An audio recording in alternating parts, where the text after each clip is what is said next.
Assumpció, maca, ja has comprat? Com és això, que han saquejat tant els supermercats?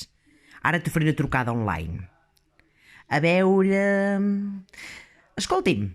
Sí, som l'Assumpció i la Maria Teresa. Sí, les veïnes, i tant, i tant. Doncs res, que ens agradaria encarregar 10 quilos de xai, 2 quilos de patates, 10 enciams, 3 o 4 manats de ceba tendra, perquè ens agrada molt amanida, un pot d'alioli perquè no saps mai què pot passar, també. I m'agradaria també comprar, doncs, no sé, unes quantes barretes de xocolata, pa Bimbo, aigua, sobretot aigua, molta aigua. I tenim un gat, necessitem pinso pel gat, també. I què més? Bueno, total, que ara li parlo a l'Assumpció i acabem de fer la llista. Per cert, la Maribel que està a l'altra habitació, no? És que cada una ens encarreguem, estem confinades a l'habitació, ara dormim separades. Això és el coronavirus, tu. Teresa, maca, no em sents? Va, home, contesta'm. Ai, mira, tu, escolta'm, això d'estar tancada en una habitació, això és un cunyasso, tu, ja t'ho diré. Escolta'm, que em sents? Mira, tu, que ara a mi m'ha agafat la bufeta suelta, vaig de diarrea tot el dia. I ara què he de fer? Jo tancada aquí a casa. Home, han saquejat tots els supermercats. Mira, saps què faré? Ja sé què faré. Teresa, ja sé què faré. Mira, me vaig a camuflar, me potser unes ulleres de sol que no me coneguin. Mira, els xinos compraré, saps què compraré? Ja ho he pensat, unes estovalles de paper i faré uns retalls, ja me serviran per jugar-me el cul, si no què he de fer jo aquí a casa? Amb què m'he de jugar? Ai, verge, no ho veig pas clar això. Bueno, res, tu, jo ho vaig a provar, me posaré un gorro i unes ulleres i aniré així com aquests famosos que van de camuflatge, i me'n vaig un moment als xinos, tu, com serà? Perquè si me veuen sortir les veïnes, que són un coll de xafarderes que sou totes, home. Va, home, va, cadascú a casa seva ja teniu prou feina.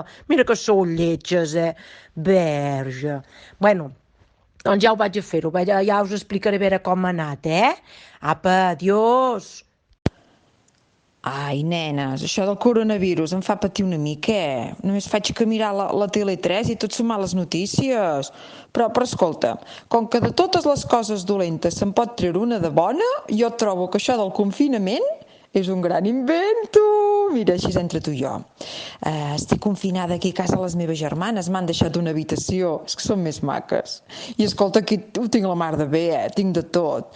Tinc una tele amb el Netflix aquest, que fan unes sèries ben xules, tu, romàntiques, d'aquestes que m'agraden a mi, els ponts de Madison i aquestes coses. Tinc la tele, tinc revistes, m'han deixat aquí un Olo, un Pronto, un Core, escolta, tot el que necessito, i jo ja em vaig agafar les meves joguinetes. Doncs res, que estic la mar de bé, tu.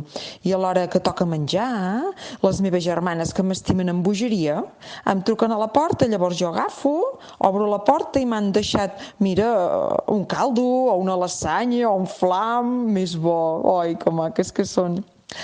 I el més important de tot, que jo estic confinada aquí a casa les meves germanes i en Miliu s'ha hagut de quedar a casa nostra, perquè clar, jo ara tinc un dilema, què faig? No puc pas sortir, imagina't que vaig a casa i està ben malalt i m'ho encomana, o que estic jo malalt i me l'encomana un vell, mira, jo per més seguretat em quedo aquí, amb aquestes dues, que són dos amors de persona, que m'estimen molt, que ens cuidem molt, i escolta tu, i d'aquí 15 dies ja en tornarem a parlar, Miliu, si m'escoltes, escolta que estic la mar de bé, Vale, maco, no pateixis. Tinc un amic nou, que es diu Pingüino. Apa-li, cuida't. Adéu, macos, adéu.